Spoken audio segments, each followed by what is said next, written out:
Hey guys, welcome back to another video. So today I wanted to go ahead and talk about some of the many life lessons that I had to learn early on in my life.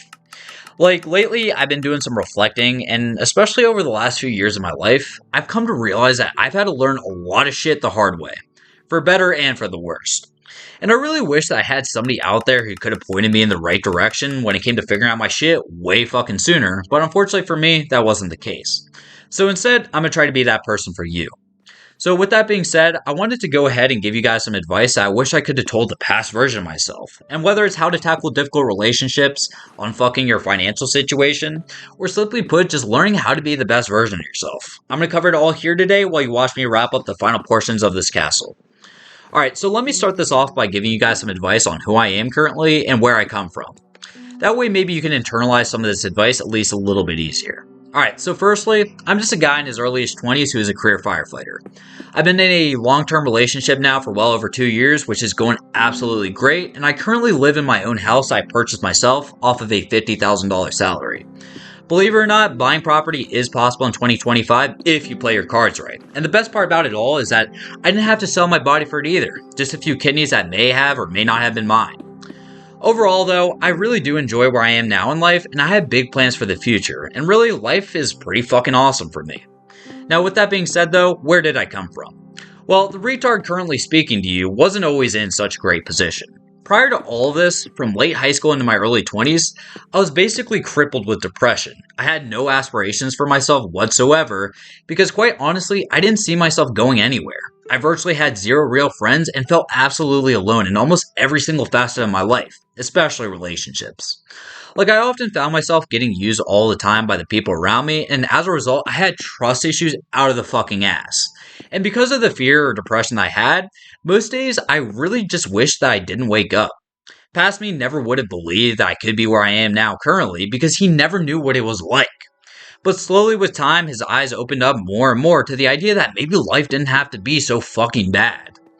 Alright, so now that you have a surface level understanding of who and what I am, what's the first big piece of advice I wish I could tell the past version of myself?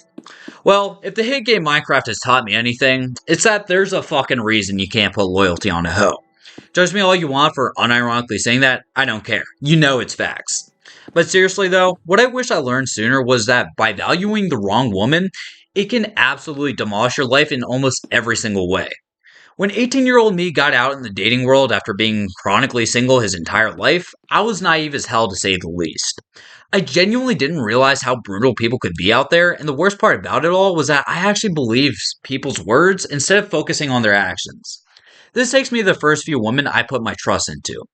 Now, dating in college is straight up fucking ass. A lot of women and men alike get out there in the dating world after basically being sheltered for most of their life and decide to just pour themselves out and party non-fucking stop because it's a part of the college experience. I'm not judging, live your life, kings and queens. Alright, just kidding, that was a fucking lie. I'm 100% judging you for having zero self-control. Anyways, what this ends up doing is making it 100% more difficult to actually find meaningful relationships because guess fucking what? Half of these motherfuckers out there are willing to do literally absolutely fucking anything to get laid. And that's what precisely happened to me. Like, I never fucked with casual relationships or hookups because, to be honest, I wanted something that was genuinely real. Unfortunately, most of the people around me didn't have the same mindset. For instance, one of the first potential relationships that I had that I thought was going really fucking well ended up falling apart in front of me after finding out that the girl I was seeing was actually fucking dozens of other men while actively saying that she was staying loyal to me and only me. She would always tell me how special I was all the time or tell me how nice of a dude I was and how she only wanted to be with me while also bragging to her friends that she could get any man she wanted to and how she had a full roster of men lined up for her. And the worst part about it all was that there were so many red flags that I chose to avoid because I so desperately wanted something that I could say was real. Like, I wanted to have a partner who lived for me as much as I did the same for them, and so when I got into that situation, I let that prospect blind me from the fact that I was just straight up being fucking used. She would oftentimes be all over me at the time and then suddenly disappear. She'd tell me how much she cared about me, a fuck ton, yet be dry as hell whenever I returned the favor. Her words just really didn't match her actions, and ignoring that resulted in me getting my shit rocked emotionally. After finding out that she was actively seeing other men and being forced to confront the truth that she was basically another hoe for the streets, I felt like a straight ass. Fortunately, at that point though, I did have the balls to leave, and that prospect fizzled out right then and there. Now, that didn't bring back the months that I wasted on her, but at least I learned a valuable lesson then. So, with you now, if you have to question whether or not they legitimately want you, then I think you have your answer. And here's the thing, when a good man or woman finds you, they will make it very fucking clear that they want you and only you. They won't play any stupid fucking games with you, ghost you for hours or days, be dry as hell, or really just be unreliable. They'll actually make it a point to put in the effort to be the exact fucking person that they tell you they are. So focus on their actions so that you can determine it for what it is. Are they honest? Do they match your energy? Do you trust them? These are some of the questions that you need to actually ask yourself. If any of your answers are no, then maybe consider the fact that you're being used, because I don't want you to make the same exact mistakes that I made. By ignoring all these red flags, I got pushed further and further down my hole of depression, and honestly, I was straight up suicidal with how inadequate I felt. I felt utterly worthless and abandoned all the fucking time because I kept getting fucked over by the wrong woman in my life. You don't have to have the same thing happen to you. So call out the bullshit for what it is and find that partner who doesn't make you question their loyalty. Alright, so with that first lesson out of the way, what's the second? So we're going to change the tone a little bit and focus on finances a little more. The second bit of advice I got is to live with your parents as long as you can without fucking them over, and really just stack up your money as long as possible. So like I said earlier, I currently own my own house in an economy that makes it hard as hell to even buy property, let alone survive without living paycheck to paycheck. And the way I was able to achieve that was by basically saving nearly every single paycheck I got and putting it directly into my savings. After about a year and a half, I was able to stack up nearly $35,000 to use as a down payment for my house with a job that only paid me $50,000 a year before taxes. Now, unfortunately, due to my credit history at that point not being extensive enough, in order to get pre-approved for the loan, I had to opt to rent an apartment for around 6 months. And let me tell you, that shit was straight up depressing. Like, after paying rent, groceries, bills, and all that bullshit, I basically had absolutely zero fucking money whatsoever to even put into my savings. And I realized that had I not have had the $35,000 from my savings, that it would nearly be impossible to even buy a house due to the cost of living. And even worse was that my rent was going up every single year to where even if I did get a raise, it was just straight up go to the apartment that I wasn't even going to own. Yeah, dude, fuck renting. Needless to say though, after those 6 months, I got approved for my loan and I was able to buy a nice little townhouse for around $235,000. And as a result, I don't have to worry about dumbass rent increases, the mortgage payments are going to continuously go down as I pay it with time, and ultimately I feel 10 times more secure than what I was feeling when I was living in my apartment. Now, I know that buying a house isn't for everybody, especially if you need flexibility when it comes to your living situation, and for that, here's why I'm going to tell you what to do. Really, if you plan on renting, at least find a roommate to split your bills with so that you can absolutely save as much as possible and really can invest your money into shit that actually matters. Now, if you're fortunate enough to be able to live with your parents on the other hand, then don't rush out because living paycheck to paycheck is stressful as hell and I wouldn't wish it on anybody.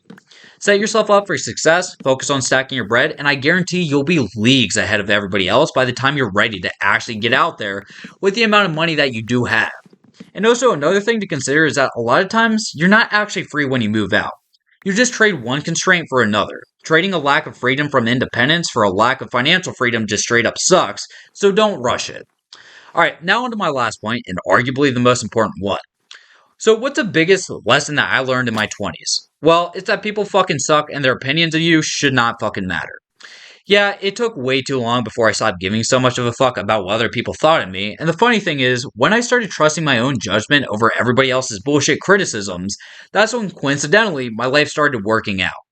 For instance, when I told people in my life that I wanted to make it a goal to buy my own house before I was 22, I was immediately told that it wasn't feasible at all and I should spend my time renting instead. Every time I reiterated that I really thought I could do it, it would just be dumb. Well, fuck them, because I managed to do it. And as soon as I did, that's when everybody else was suddenly congratulating me or telling me how much of a good decision I made when they were previously the ones who were shitting on me. Like, it pisses me off beyond belief whenever people just shut down another person's dreams, because guess what? Chances are they probably could have done exactly what they said they wanted to, as long as they had the support to do so. Yet instead, people still continually opt to shit on them instead. Had I listened to everybody else, I would be spending every little bit of my paycheck to benefit a landlord who capitalizes off of all my hard work. And as soon as I move out because rent was spiked too high from him, I would have never seen a single penny of any of those many paychecks I invested ever again. All because buying a house wasn't feasible. Dude, you really can't achieve anything you want to. You always have what it took, so don't let anybody else convince you otherwise. The sad reality in life is that people are more quick to discourage you instead of actually lifting you up. So find the few that are willing to back you up no matter what, and trust your own judgment to achieve what you set out to do. Again, you fucking got it. Alright, but with all that out of the way, this brings me to the end of today's video. To kind of recap everything we talked about here, the three biggest lessons I learned early on was to be careful with the kind of partner that you put your trust and faith into, really focusing on stacking up your money as long as you can, and lastly, really just learning to trust your own judgment instead of being ruled by those around you. I hope you got some use out of this video, and until next time, have a great day, man.